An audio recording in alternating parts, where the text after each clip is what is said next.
Okay, so the dog is going outside now. He's going to the washroom. Maybe she'll come in. So anyway, these things are hot. Even I'm touching right now. I'm touching my face and like my lips are still burning. I took a little nibble to say, no, I thought this would be good, right? You know, Jamaican spicy, all right. I really scored with this stuff. You know, I thought, oh, I won't buy just one. I'll buy 3 packs. So I bought 3 packs. So I got enough now for a whole city. I'm going to have to give some of this stuff after I've fixed it up to some of my Jamaican friends because I'm sure they'll like it. And my African friends. My African friends like spicy food. So I later on I will show you how I did this. I mean, it's pretty straightforward, but I don't want to take the whatever the spicy stuff and kind of cross-contaminate, so I have to be careful because I'm actually touching that and that's probably hot now, so you know, we don't want to do that. So anyway, back to my own anyways. As I'm standing here thinking, I got a long way to go because I have, you know, I have green pepper, yellow pepper, red peppers. I got another lemon I'm going to do, a lemon over there, another green pepper. I've got all this. And then I've got a whole bunch more of these. And then I've got these, okay? And then I've got some parsley. These are the things that I'm going to do. I'm going to dehydrate. I've got 2 of my dehydrators up right now, okay? And then I'm going to get another one from downstairs. So we got some dill, we got some parsley. Kale is nice, so I bought some kale. So we're going to dry some kale up in that. And then we got some fresh oregano, fresh basil, some chives, and oh wait, basil.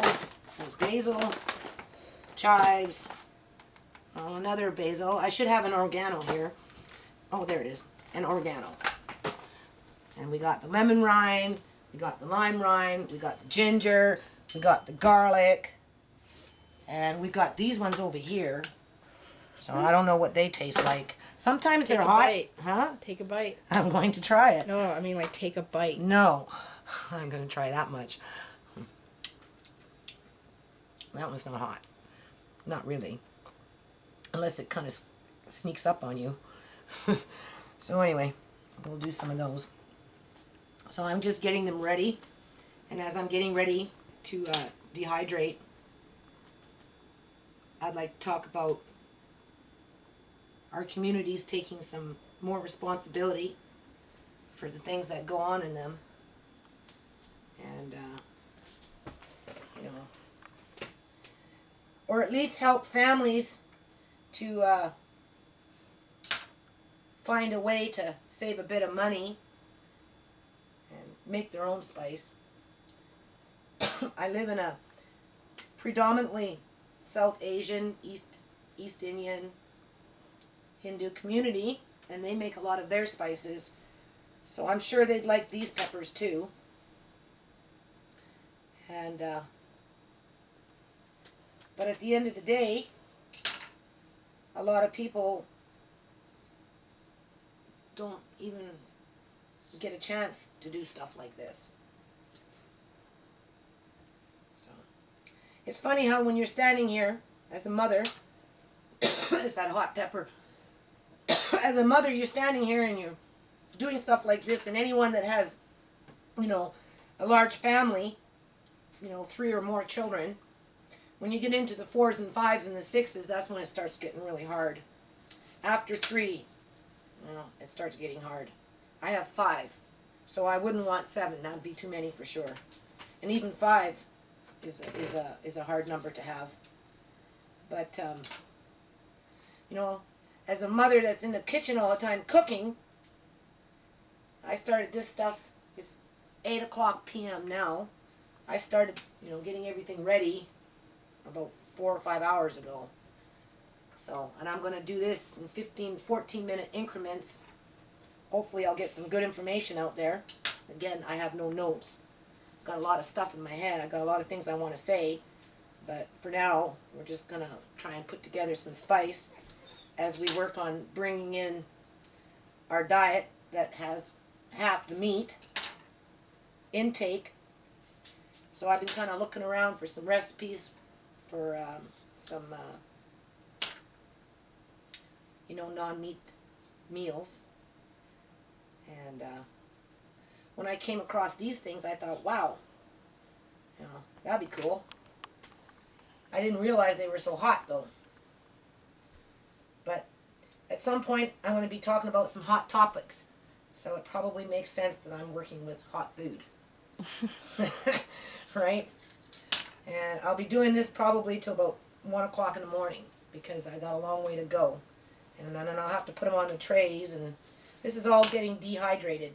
And then after it's dehydrated, then we're going to take different bowls and we're going to try and piece them together into different kind of like little, you know, this one has this much, this one has that much, we put more of here, more of there, and then we're going to decide which one we like the best.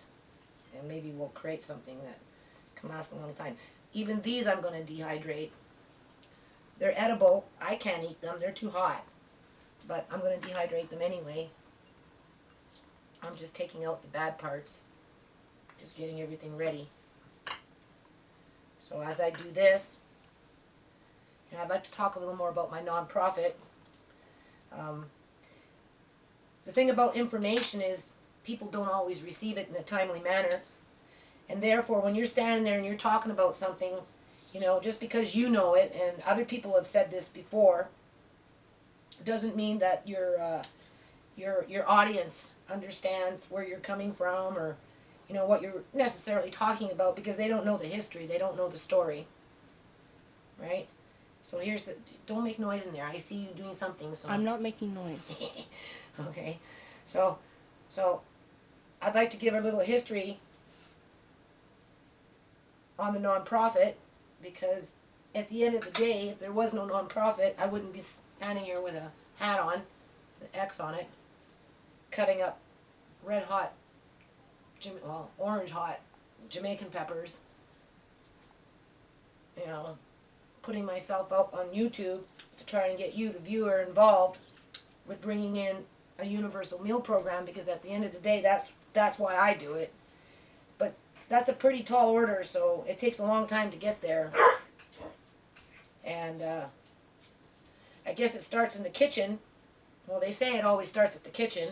You know, people start talking about it. So if I can get you talking about it, then that's just that much closer to get to it. So as a mother, back in the day when I started to think about putting together a nonprofit, I did it partly because I could, you know, and there wasn't much I could do to really help my community because I was at home with 5 dependent children that were small, right? For the most part, they were small, and they were in school or babies or whatever, and it wasn't like I could just go off and, you know, make oodles of money and make a mad donation and do my part, right? You know, I was housebound.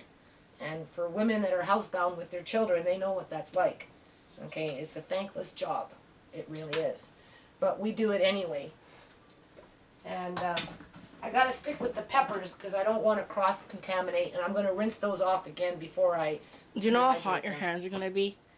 Well, You won't even wash your hands. well, I've been working with water for a few hours, so they're starting to get a little pruny, but... Put one of your fingers in your mouth. I've already touched my face. If I touch my face, like my eyes, when I put my hat on, my eyes are burning right now. Like my eyebrows. I know, but put one of your fingers in your mouth. No. No. No. No, I'm a heavy smoker. You know, anyone who knows me would know that I smoke. And I know that if you eat hot foods, it helps to clear out your chest. So, you know, maybe these things will help me to quit smoking. But for now, let's get back to where I started with this nonprofit. So here I am, mother of 5 children, housebound. But my life wasn't that bad. It was, you know, in light of everything, you know, I was a single mom. My choices, you know, I wouldn't make the same choices. And I encourage young women to stay virgins. And, you know, I encourage young men to stay in school and get jobs. And, you know, I encourage people not to have too many children because it's not easy. It's very hard. And so anyway, you know, I had my lot in life and I had to deal with it. So my way of dealing with it and trying to contribute back to the community was to found a nonprofit. And because I had access to the internet at that time, it was a little easier. But I kind of reached out and went a little further. And I wanted to, you know, invite the United States because they have a very large population and they already have... you know, the infrastructure is needed that to do such things as like a meal program, whereas in Canada we don't have that. Our population is right now at 36 million, whereas when I started it was below, I think it was at about 32 million, pushing up to 33. So in the last 10 years we've jumped up maybe 3 million, where in the United States it's 380 million. So the manpower and the people power and, and the history and all of that came, a lot of that is already embedded right into the United States of America. So for that reason, when I decided I wanted to start a nonprofit, my biggest question was, well, how can I reach the most kids? If I was to make a difference, and my life was okay in those days, I had a house, I had children, I had food, I had a dog, I built a playground for my children, and, I was feeling pretty blessed. I was feeling really blessed, and I wanted to share the wealth. Even though I didn't have a lot of wealth in terms of money and stuff, I just wanted to share and make the world a better place. So I founded a nonprofit, and I based that on, I have to watch this knife, it's extremely sharp. And I based that on by phoning up some school districts. I think it was about five or six or seven or something like that. New Westminster, Vancouver, Surrey, Coquitlam, Delta. Well, that's 5 right there. And I talked to, school board officials, and I asked them, I said, well, if I was to start a nonprofit, and, what would be the most beneficial thing for the children as a collective district? Every person that I talked to all said meal programs, something to do with food. And I thought, okay, well, that should be easy. No problem. I was young, I was determined. I had energy. I had a mission in life, and I was going to do it. Well, 10 years later, I'm talking to you about it now, and I'm asking for your help, because in order for something like that to happen, it's going to take more than just a few people. It's actually going to take a lot of people. So that's kind of how it started. I wanted to reach the most kids with the message, first of all, that I cared. Because, I had kids in those days, right? Because like 5 kids, so some of my kids were a little older. And in that particular time, and this is a generic, in every neighborhood across the nation, it doesn't matter where you go, there's always some idiot in there trying to corrupt children.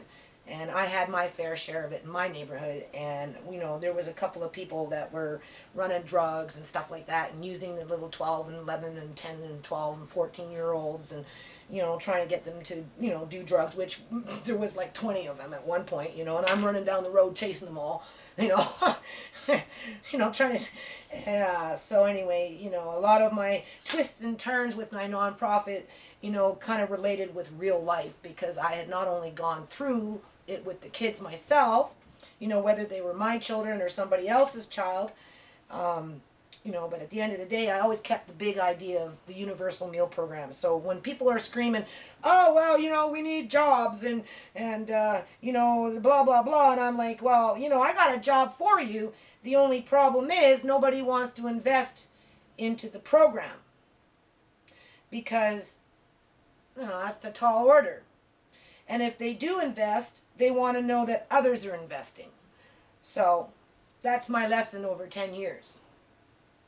And also, too, that if they do invest, they also want to know that their problems are being taken care of. So over the course of several years, I decided, well, I hear your problems. I can see them. I'm a part of them. I suffer from some like children, children being addicted to drugs. I mean, like, who would fathom such a thing? Like, but it's real. It happens. So, out of that, and out of the kids that fell through the cracks, and I couldn't stop that, because just there was no structure in our communities to, first of all, put the people that were giving these children drugs in jail, or cut off their welfare checks, or whatever it was that, these people thought that they were getting away with. They should have not gotten away with it. And so I started a trust account. It's been 14 minutes. It's 14? 40 seconds. Okay, so we're going to cut it off and start up again.